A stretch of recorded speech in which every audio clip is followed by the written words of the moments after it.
Today on Judge Porter. You okay, Mr. Montgomery? Sir, Okay, breathe, take it easy. that I know what's going on. What do you mean by what's going on, sir? If I had lunch and maybe, won the lotto for like $400 or $500, my day would be easier and I'd be a lot easier to smoke. Wait a minute, hold on. I'm gonna make sure, because I'm getting older, I can't hear like I used to.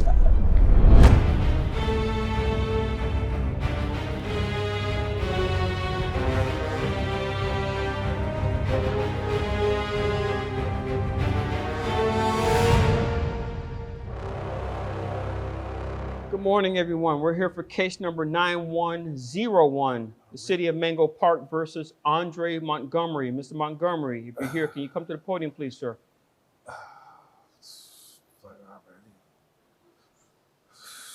You okay, Mr. Montgomery? Sir, Okay, breathe, take it easy. Give me a second here. It shows here that you're in court today because you've received a few citations for permit violations. What type of permits were you trying to seek, sir? Sir, building permits. Building permits. So you're a contractor? Yes. Okay, all right. So what's going on? Why did the city fine you? All right. Could I start, just give you my story first? Sure, go ahead. All right. In the last couple of years, a lot of stuff been going on. And my mama got sick over that period.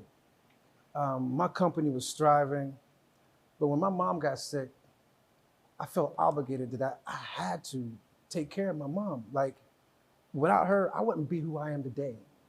So when she got sick, I had to stop everything. I had to leave everything to my general manager, make sure he succeeded, and try to do everything from the hospital. And it's just been, it's been hard. It's really, really been hard. Watching my mom go through that whole ordeal just made me realize like how much family values that she installed in me and how much I needed her to still be in my life, in my children's life.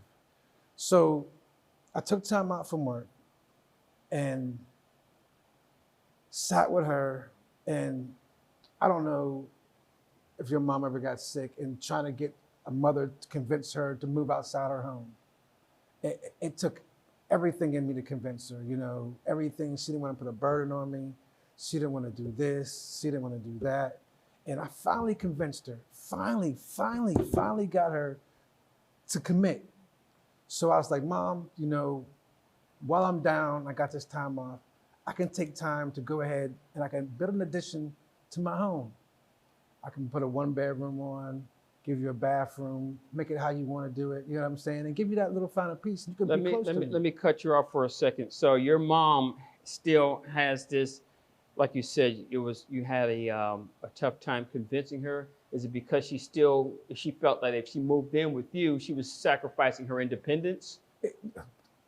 To me, yes. Yeah, a lot of older people, they feel that they are going to give up their independence. If you say, you need to come live with me, this is why you have older people who are driving and their eyesight isn't as well. You tell them, hey, look, you can't drive anymore. They don't want to give up that driver's license because they feel like they're giving up that sense of independence, especially when you're talking about a grown person. And now you have to tell them in the later years, you can't do it like you used to. And that seems to be the situation. Can I ask you another question, Yes, sure. Mr. Montgomery? What illness does your mom have? She has COPD. I'm sorry, what is that? COPD is something with the lungs, so that way it's hard for her to breathe. And she had an oxygen tank with her.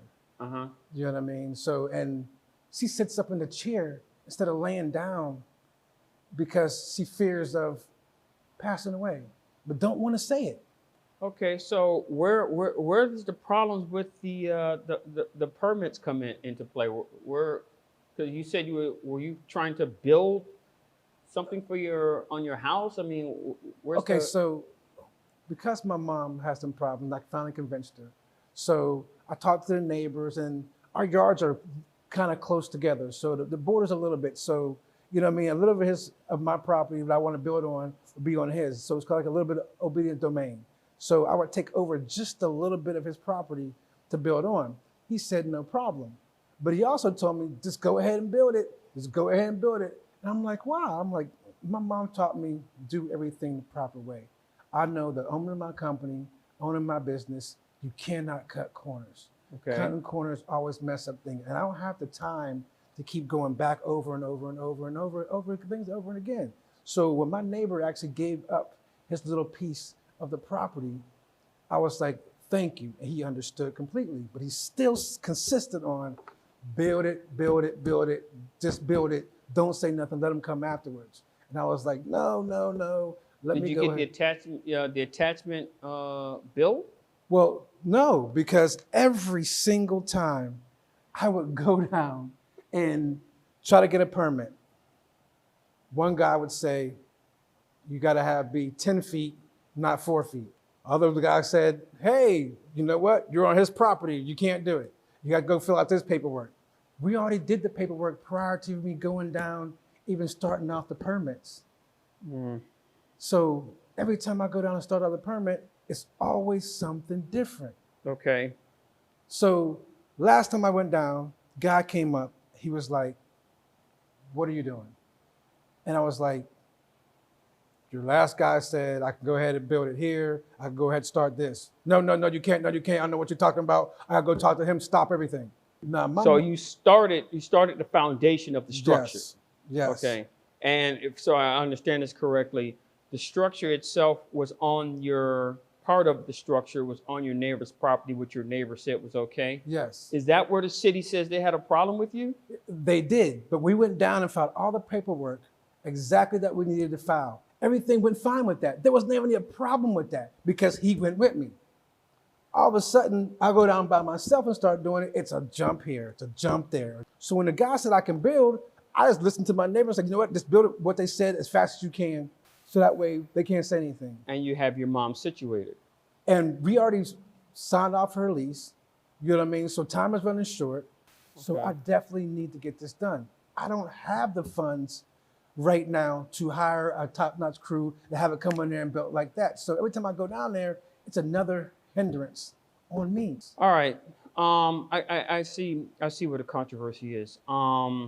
I'm sorry, did you say it was completed or you're still in the process of building it? I started a piece, I built it. When I built up a piece of it, it's put up the walls. But it's not completed. No, it's not complete. All right, Mr. Montgomery, let me ask you a question. Yes. I know you said that you've gone down there to the inspector's office. Have they come onto your property, come out and, well, obviously they must have come out, but how many times have they come to your home with this issue? Sir, there was like 5 different ones. 5 different inspectors? 4 to 5 different ones. Now, are we talking about at the same time or we're talking about different days? Different days, and each one of them keeps contradicting themselves. And then to me, I know, I've been down this road before, right? So my company's done a lot of work in Mango Parks, a lot of work. So we just built a new high rise that just went up. So they know that I know what's going on. I don't have the manpower right now. What do you mean by what's going on, sir? One of them slightly said something, you know, if I had lunch and maybe, you know, won the lotto for like $400 or $500, you know, my day would be easier and I'd be a lot easier to smoke. Wait a minute, hold on. I'm gonna make sure, because I'm getting older, I can't hear like I used to. Are you telling me that one of the inspectors, for lack of a better word, asked you or insinuated that maybe if you grease his pocket a little bit? That's what I'm coming across. And what did he say exactly, sir, if you can recall? It was more in the aspect of, hey, you know, if I had lunch today and won the lotto for $500, $600, my day would go so easier and I forget about a lot of things that happened in my day. So basically now was this one inspector or did you hear this from other inspectors as well? The third inspector came in and he basically said, man, wow, this job like it costs a lot of money. It looked like, you're doing it by yourself. And I was like, yeah. He was like, you're doing it by yourself. You're saving a lot of money, huh? Since you're saving a lot of money, sometimes, you may look like you're cutting a corner, but maybe you're not cutting a corner. If something was laying over there in that corner one day, probably all this will go away. And I was like, yeah, that corner over there by the plant? He's like, yeah, right over there by the plant. Do you remember the name of this inspector? Not by chance, but I know it was the electrician.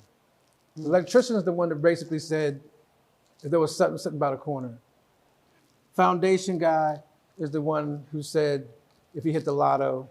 Now, was this inspector sent by, what I'm asking is, was this electrician an employee of Mango Park, or was he like subcontracted by the city to do the inspection on their behalf? Through Mango Park. So he's a Mango Park employee. Yes. And you don't remember his name? I didn't bring none of the paperwork. But if you saw him, you could say, yeah, that's the guy. Yeah, definitely.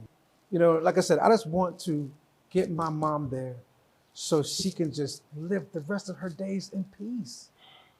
Okay. All right. This is what I'm going to recommend. I'm going to recommend that you and your neighbor sign a contract together to agree as to you building over the 2 feet property over. line. Yeah. Right.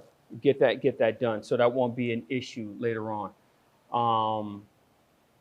As far as the citations go, I am going to get in contact with the building inspector's office, and I'm going to strongly request that these citations are dismissed. Okay, that way you can complete your project and you can put your mom in her own safe space. Because I'm pretty sure that you're married, sir? Yes, yes. You and your wife take turns looking after her? Yes, we do. Okay, and it would be a lot easier if she was there on the property. Plus, if she has her own, the annex of the home, she can still have that sense of independence. And I can get back to work to start making the money that I need for my family. Speaking of money, I am going to get in contact with the Mango Park Police Department. And one of their detectives is going to be getting in contact with you because they're going to start an investigation into this. This is bribery. I will not stand for that in Mango Park. Okay? I am not going to have somebody saying, I'll give you the permit if you give me some money. Nah, that's not happening on my watch. And maybe that's why my neighbor said, just hurry up and build it. Just to give me that peace. It gave me a peace. Still, there's still good people in this world today. Yes, sir. You know what I mean? They still want to see family values take place. Continue building your project. Like I said, I'm going to get in contact with the building inspector's office, and these citations are going to go away. All right? Listen, thank you again. Listen, thank you again. Listen, I just want to. And like I said, you will be getting notified from a detective from Mango Park. Listen, because, yeah, this guy. Oh, yeah, he's going to pay. Listen, thank you, sir. All I want to do is just make sure my mom finished the rest of her days. Yes, sir. In bliss. Yes, sir. But Listen, this is dismissed. Thank you, Your Honor. Thank you. Thank you.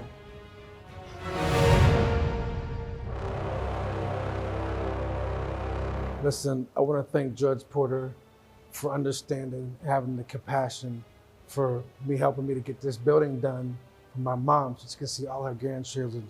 Athena, Ryan, Miley, Kayla. We just need this done. And all these contractors, always, these code enforcers, always trying to pressure us to make sure we come out of our pockets. And we're just doing the best we can. Judge Porter is going to make sure these guys will always be taken care of. Thank you again, Judge Porter, for everything you've done today. I appreciate you and everything you do.